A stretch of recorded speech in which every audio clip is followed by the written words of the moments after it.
시편은 총 150편으로 기록된 성경입니다. 우리가 매주일 수요 기도회 때 시편을 읽고 있거든요. 이번 주 수요일이 이제 마지막 150편을 읽습니다.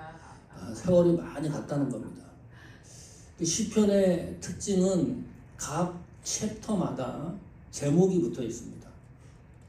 우리가 읽은 시편 90편에도 성경책에 보면 이렇게 기록이 되어 있어요. 하나님의 사람 모세의 기도. 그것이 시편 90편의 제목입니다. 모세가 120세까지 생존했던 인물입니다. 지나온 세월을 되돌아보면서 시를 쓴 것이 시편 90편입니다. 이 시의 배경은 광야입니다. 하나님이 출애굽하고 난 이스라엘 백성들을 가나안으로 입성하기 위해서 움직일 때 경험했던 삶의 내용을 기록한 것이 시편 90편입니다. 시편이 150편까지 되어 있다 그러는데 가장 그 중에서 오래된 시가 바로 오늘 읽은 시편 90편입니다.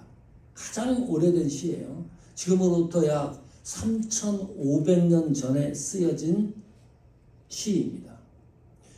120세 모세 할아버지가 인생을 어떻게 묘사하고 있는가 한번 살펴보겠습니다. 3절 한번 보십시오. 90편 3절에 보면 주께서 사람을 티끌로 돌아가게 하시고 말씀하시기를 너희 인생들은 돌아가라 하셨사오니 우리 인간의 실존에 대해서 120세 할아버지가 되돌아보면서 이렇게 말씀하는 거예요. 별거 없다. 인간은 티끌과 같은 존재이다. 이 티끌이라는 히브리어가 먼지입니다. 먼지와 같은 존재다. 먼지가 눈에 보이나요? 안 보입니다. 내가 백승철 목사가 죽는다고 지구상에 있는 80억 인구가 슬퍼할까요? 내가 죽는지 사는지도 모릅니다. 내가 죽어가도 태양 동쪽에서 떠서 서쪽으로 집니다. 인생은 티끌과 같은 존재이다. 4절에 보면 이렇게 나옵니다. 주의 목전에는 천년이 지나간 어제 같으며 밤의 한순간 같을 뿐임이니이다. 천년이 지나간 어제, 이것이 하나님의 시간 개념입니다. 하나님은 무한해요. 우리 인간의 시간은 유한합니다. 아무리 오래 살아도 150까지 살 수 있을까요? 김영옥 권사님 94세에 소천했습니다. 얼마나 많이 살까요? 이 무한한 시간을 우리가 이해할 수 없으니까 하나님이 천년 단위로 일깨워졌습니다. 하나님의 시간은 천년이 하루 같고 하루가 천년이다. 이것이 하나님 시간 개념이에요. 그러면 2000년 전에 예수님이 오셨는데 하나님 시간법으로 계산하면 이틀 지난 겁니다. 우리는 어마어마한 오랜 시간이 흘렀을 것으로 생각을 하는데 어제 같으며 밤의 한순간 같다. 우리 인생은. 이 한순간 경점이라는 건데 이 의미는 그런 겁니다. 그냥 밤 시간 4시간을 한순간이라고 얘기합니다. 10을 24거로. 그러면 우리 인생의 길이가 밤에 그냥 4시간 자고 일어난 것과 같다. 그것이 우리 인간의 실존이라는 거예요. 120년을 살으신 모세 할아버지가 이렇게 우리 인간의 삶에 대해서 묘사를 합니다. 5절에 볼까요? 90편 5절에 보면 주께서 그들을 홍수처럼 쓸어 가시나이다. 하나님이 우리를 불러 가시면 그런 뜻입니다. 그들은 잠깐 자는 것 같으며 아침에 돋는 풀 같으니이다. 여기 보면 잠깐 자는 것 같다. 그냥 저녁에 잠자고 일어났는데 내 인생이 종말의 시점까지 다가온 겁니다. 얼마나 시간이 빠르면 별 볼 일 없다. 우리 인간이 이 세상에서 살아가는 실존이라고 하는 문제는 잠깐 자는 것 같은 그 정도의 존재이다. 점점 미궁에 빠집니다. 별로 좋지가 않아요. 이 내용들이. 90편 6절 한번 볼까요? 계속 얘기합니다. 푸른 아침에 꽃이 피어 자라다가 저녁에는 시들어 마르나이다. 풀이 시든 풀과 시든 꽃을 좋아하는 사람은 없습니다. 아무리 아름답고 이쁘고 이 세상의 모든 걸 소유를 하고 부자가 되고 그 어떠한 조건을 갖고 있을지라도 인간의 실존은 따지고 보면 시든 풀과 시든 꽃과 같다. 그게 우리 인생이라는 거예요. 이게 영원토록 풀과 꽃이 시들지 않는 그런 존재가 아니라는 거죠. 그래서 지금 계속 인간의 실존에 대해서 설명을 하고 있습니다. 그러면 이런 말씀을 들으면서 생각을 해야 됩니다. 내가 어떻게 살아야 될까? 어떻게 살아야 될까? 이것이 감동으로 계속해서 전달되어야 됩니다. 90편 9절 한번 보십시오. 9절 10절. 자, 9절부터 보면 이렇게 기록합니다. 또 우리의 모든 날이 주의 분노 중에 지나가며 우리의 평생이 순식간에 다하였나이다. 훅 지나간다는 거예요. 여기 순식간에 찰나라는 거죠. 뭐 대단할 것 같은데 따져보면 너무나 내 인생이 순식간이다. 찰나적이다. 이 순식간이라는 말이 번역이 영어 성경 번역을 보면 흥미롭습니다. 킹제임스 영어 성경은 순식간을 한마디 이야기로 번역을 했습니다. 우리 인생이라는 거요. 아니 몇 페이지는 돼야 되잖아요. 내 인생을 얘기했을 때 최소 레러 사이즈는 한 페이지 정도는 돼야지. 좀 길면은 2페이지, 3페이지 되면 얼마나 좋아요. 그런데 우리 인생은 그렇지 않다는 거예요. 그냥 한 문장의 이야기 정도밖에 되지 않는다. 그렇게 순식간이라는 거예요. NIV 성경은 신음으로 번역했습니다. 우리 인생이 외마디 신음이다. 죽을 때가 됐다는 거예요. 그 시점이 다가왔다. 또 다른 영어 성경에는 이 순식간을 한숨 3번, 4번 쉬는 것도 아니고요. 그냥 한 번 숨 쉬는 것으로 묘사를 합니다. 얼마나 우리 인간의 실존이 이렇게 약하고 나약합니까? 그거 느끼십니까? 이 시편 90편의 모세 할아버지가 이게 뭐 철학자가 얘기를 하는 겁니까? 도덕가가 얘기를 하는 겁니까? 교수가 강연을 하는 겁니까? 일반 사람이 얘기를 하는 겁니까? 칼럼니스트가 인간의 실존에 대해서 이렇게 얘기를 하는 겁니까? 아니잖아요. 출애굽의 믿음의 영웅인 모세 할아버지가 120년을 살아보니까 인생이라는 것은 이렇다는 거예요. 얼마나 허망합니까? 낭망스럽고 이게 인생이라고 묘사를 하니까요. 이거 아마 주원 형제는 느끼지 못해요. 나이가 아주 그래도 젊기 때문입니다.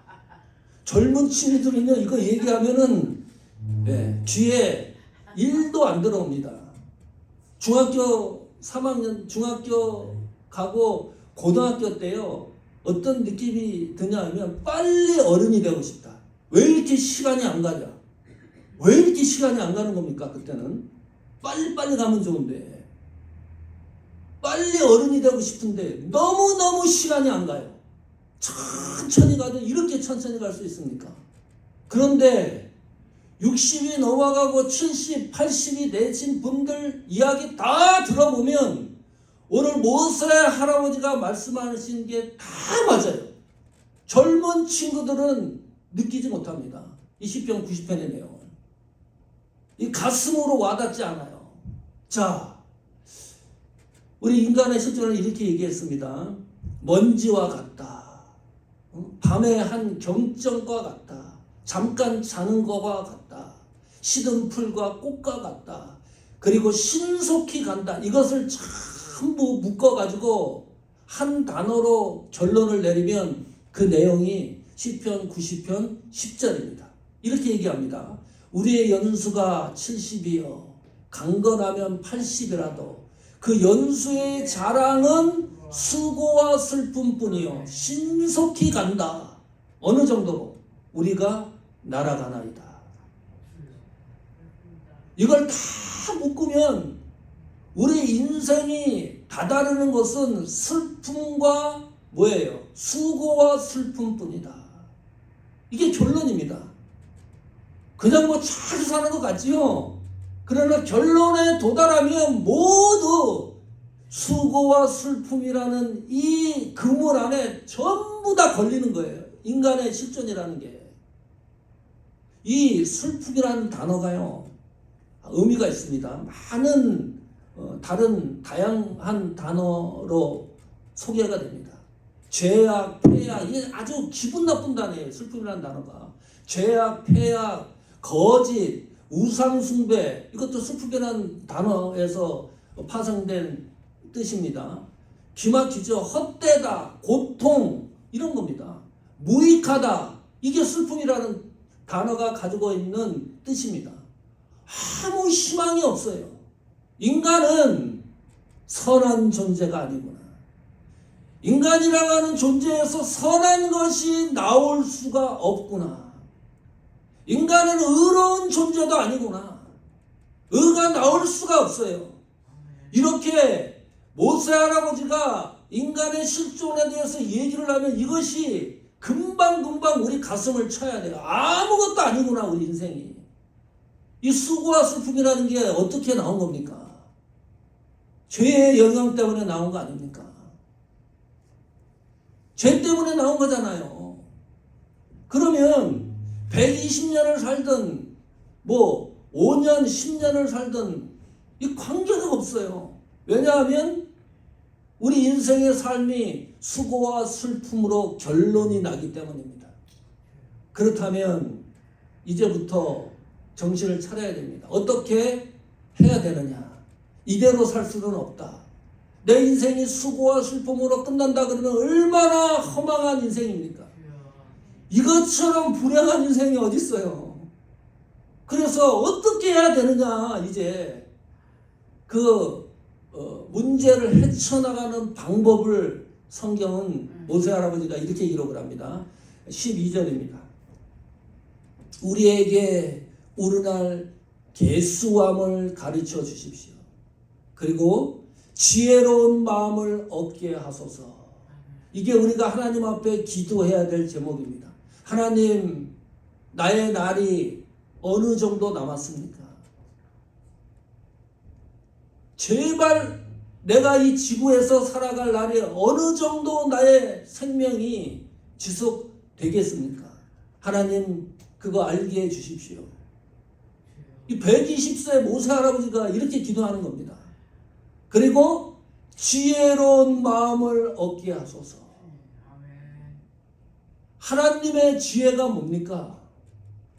하나님의 지혜는 믿음으로 이 세상을 구원의 길로 가는 유일한 삶의 방식, 그것이 하나님의 지혜입니다.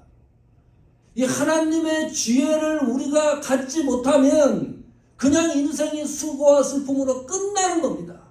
그러나 지혜로운 하나님의 이 지혜의 안경을 끼고 인간의 실존인 수고와 슬픔을 관찰하면 어떤 결론에 이르느냐?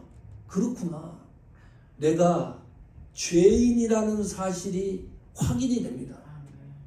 이것이 출발점입니다. 안 믿는 사람들은 몰라요. 그냥 뭐가 인생이 이렇게 꼬이고 힘들고 이러다가 가냐. 어떤 사람은 병상에서 5, 6년, 제가 알고 있었던 장로님은 거의 8년 동안 병상에 있다가 돌아가셨어요. 사고가 나가지고 뇌가 하나가 없어졌어요. 여기다 목에다 끄고 헛을 끼고 그렇게 신앙생활 잘하던 장로님이 스트레스에서 자동차 파킹하다가 와서 쳐가지고 이게 뭡니까? 그냥 우리 인생이 하나님의 지혜로 내 마음이 열리지 않으면 그냥 그렇게 살다가 가는 것이 인생의 실존입니다. 그것을 끼고 하나님의 지혜의 안경을 끼고 보면 내가 죄인이라는 사실이 확인이 된다. 얼마나 감사한 일인지 모릅니다. 왜냐하면 탈출구가 보이기 때문입니다. 그것을 헤쳐나갈 수 있는 능력이 보이기 때문입니다. 우리 예수 믿는 거 잘 된 거죠? 살아보면 느끼시죠? 무슨 재미로 삽니까? 연세가 80이 되고 90이 가면 재미없어요, 세상. 세상 얼마나 그 세상에 그 여정을 걸어와서 80, 90 되셨는데 무슨 또 기운이 납니까, 그렇게.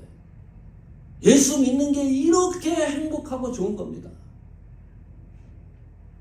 한국에 비가 너무 많이 와가지고 저희 부모님이 사시는 곳이 북쪽이잖아요.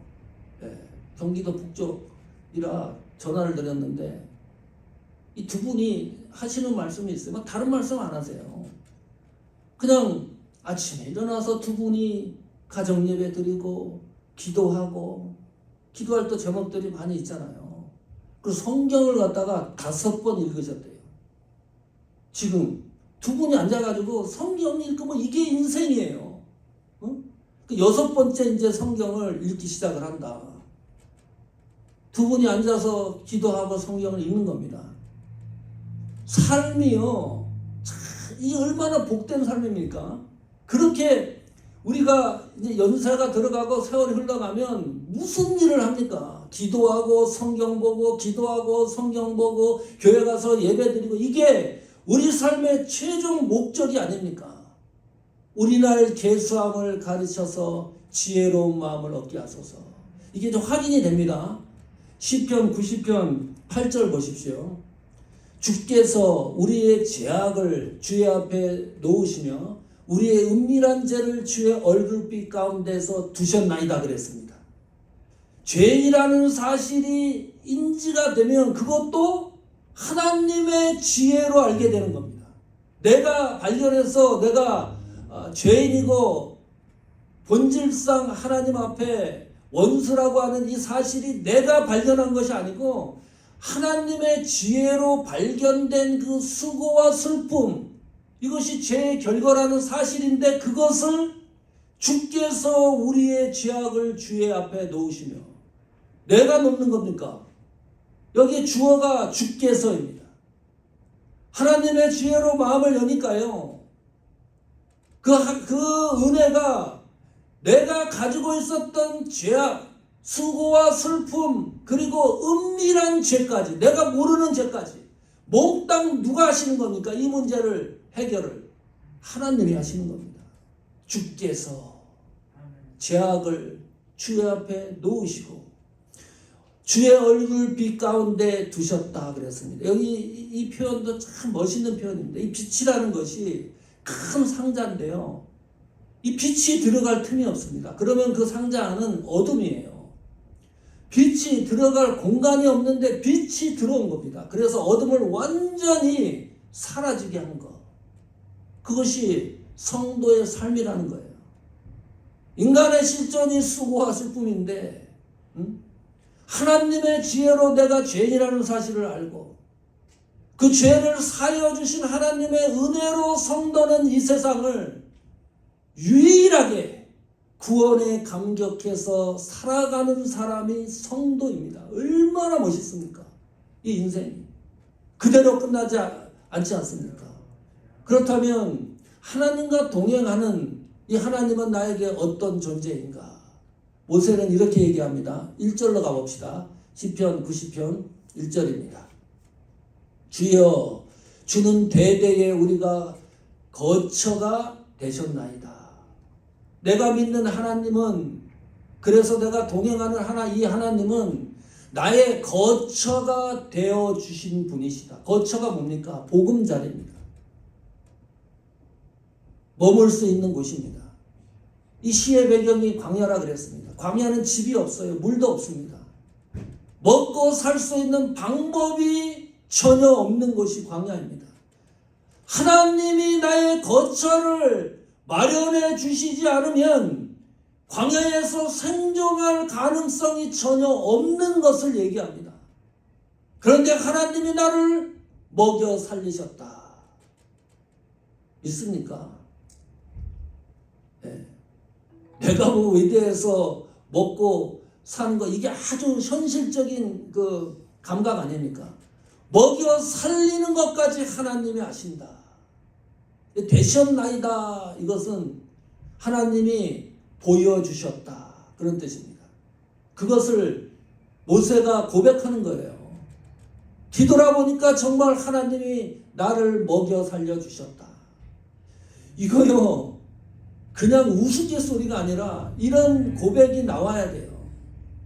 내가 뭐 잘나가지고 뭐 집을 사고 부자가 되고 이런 게 아니라 하나님이 나를 먹여 살리셨다. 이 백목사 가정도 느끼는데요. 두 번째는 어떤 하나님입니까? 산이 생기기 전 땅과 세계도 주께서 조성하기 전 곧 영원부터 영원까지 주는 하나님이시나이다. 영원부터 영원까지 불변성입니다. 하나님은 나의 주권자라는 겁니다. 하나님은 일순간도 나에게 시선을 엇박자 나듯이 고정시키지 않으신 적이 없다. 항상 고정입니다. 하나님이 나의 주권자입니다. 내 시간의 주인도 하나님이시다. 우리가 이만큼 살았으니까요.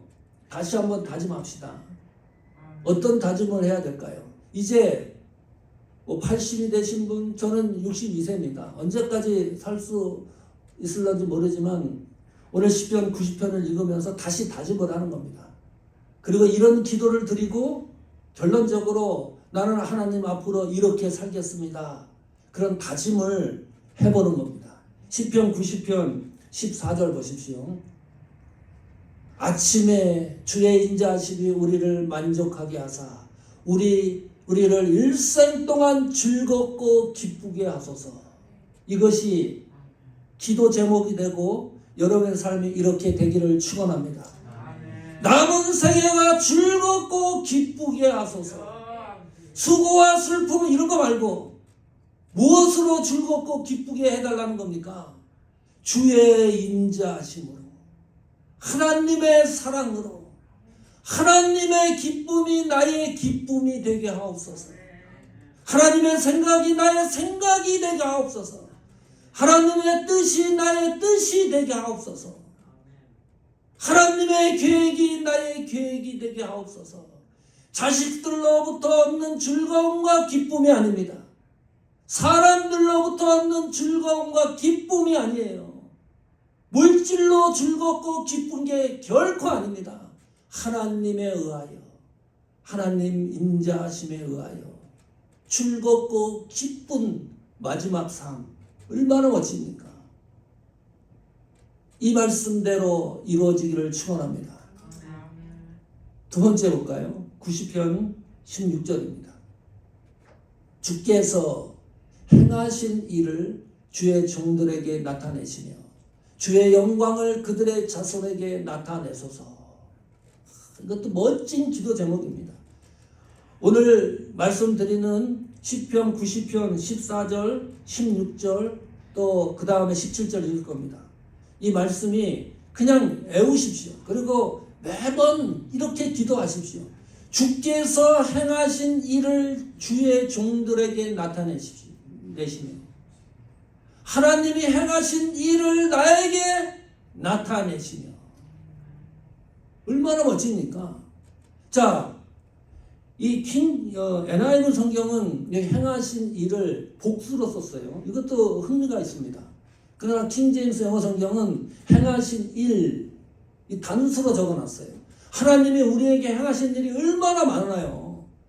이거 그것을 노트에 적으면 몇 장이 돼도 모자랄 겁니다. 하나님이 내가 살아가면서 행하신 일, 섭리하신 일이 너무너무 많은데 그 가운데 하나님이 행하신 일 가운데 하나를 선택한다 그러면 최고가 뭘까? 한번 생각해 보십시오. 하나님이 행하신 일이 많이 있는데 나에게 하나님이 행하시는 일 가운데 최고가 뭘까? 넘버 원이 뭘까? 구속입니다. 하나님이 나를 하나님의 자녀로 삼으신 일입니다. 하나님이 행하신 일 가운데 그것이 내 인생의 최고가 되는 겁니다. 그러면 이런 이야기가 되는 거예요. 하나님, 내가 마지막으로 지상을 살아가는 동안에도 하나님의 구속의 은혜와 감격이 흔들리지 않게 하옵소서. 그 은혜로 살아가겠습니다. 김영옥 권사님 금요일날 가서 뵀습니다. 그 장례 예식 하는 장소에서 얼마나 94세 권사님이 얼굴이 얼마나 밝은지 너무 놀랐어요. 이거 뭐 돌아가신 분이라고는 저는 생각이 안 될 정도로 너무너무 고우세요. 아니 어쩜 이렇게 고울 수 있을까? 응? 제가 장례 집회도 하고 장례식도 많이 가봤습니다. 병상 중에서 고생하신 분들도 있잖아요. 신앙이 있고 믿음이 있는데도 힘들게 돌아가신 분들 피폐합니다. 아무리 화장을 해놔도요 다 애처롭게 보이는데 어쩜 김영옥 권사님은 그렇게 아름다울 수 있을까요? 구속의 은혜와 감격이 우리를 그렇게 만드는 겁니다. 다른 거 없습니다. 신앙이라는 것이. 나이가 들어가고 세월의 종말이 다가올수록 하나님이 주신 이 구속의 감격이 날마다 눈물이 나고 감사가 흘러나오고 찬양이 흘러나오는 삶이 되게 하는 것. 그뿐만이 아닙니다. 주의 영광을 그들의 자손에게 나타내소서. 인간의 영광이 아니라 하나님의 영광을 자손들에게 나타나게 하옵소서. 그것이 믿음의 유산 아닙니까? 가정의 믿음의 유산 아닙니까? 이런 시편 90편 16절과 같은 이런 말씀의 능력이 우리의 삶의 완성이 되기를 축원합니다. 세 번째 볼까요? 90편 17절입니다. 마지막으로 주 우리 하나님의 은총을 우리에게 내리게 하사 우리의 손이 행한 일을 우리에게 견고하게 하소서. 우리의 손이 행한 일을 견고하게 하소서. 두 번 반복됩니다. 너무나 중요한 거죠. 이번에는 하나님의 은혜로 우리에게 그 은혜로 말미암아 이번에는 하나님이 하신 일이 아니고 우리가 한 일입니다. 일평생 우리가 얼마나 주를 위하여 애쓰고 수고합니까? 주일날 어디 놀러갈 수도 없고 헌금하지요, 예배 드리지요, 선교하지요, 봉사하지요, 충성하지요, 고난당하지요, 응? 미운 사람도 사랑해야 되죠. 얼마나 우리가 주를 위하여 신앙 믿음 때문에 행한 일들이 많지 않습니까? 그것이 견고하게 하나님이 해주시지 않으면 어떤 결과가 나오는 건가요? 헛된 것이 되는 겁니다. 아무 소용이 없는 거가 되는 거예요. 이것처럼 불행한 인간이 어디 있습니까? 인생이 수고와 슬픔인데 주를 위하여 이렇게 애쓰고 수고했는데 종말에 가서 결말에 가서 하나님이 모르는 거예요. 모든 인생을 그렇게 살았다고 생각을 했는데 그처럼 비참한 삶에 종결이 없다. 그래서 이렇게 기도해야 돼요. 하나님, 내가 행한 이 일을 견고하게 해주십시오. 붙들어 주십시오. 하나님, 잘되게 해주십시오. 이 견고하게 하소서라는 말이 솔직한 고백입니다. 잘되게 해주십시오. 세워주십시오. 튼실하게 해주십시오. 반복했습니다.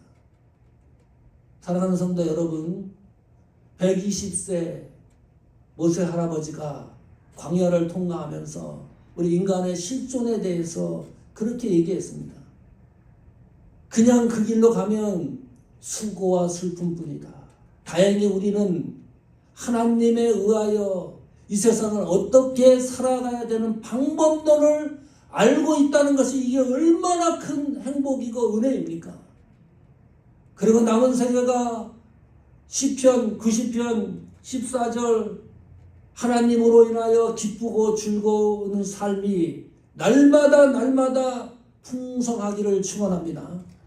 그리고 이 구속의 감격과 은혜로 우리가 마지막 삶의 여정을 성공적으로 걸어가기를 축원합니다. 또 우리가 행한 일들, 이 많은 일들을 하나님 경고케 해주십시오. 하나님 나라와 연결되는 거 아닙니까? 이 말씀이 남은 생애를 붙들고 기초가 되는 은혜가 넘치기를 축원합니다.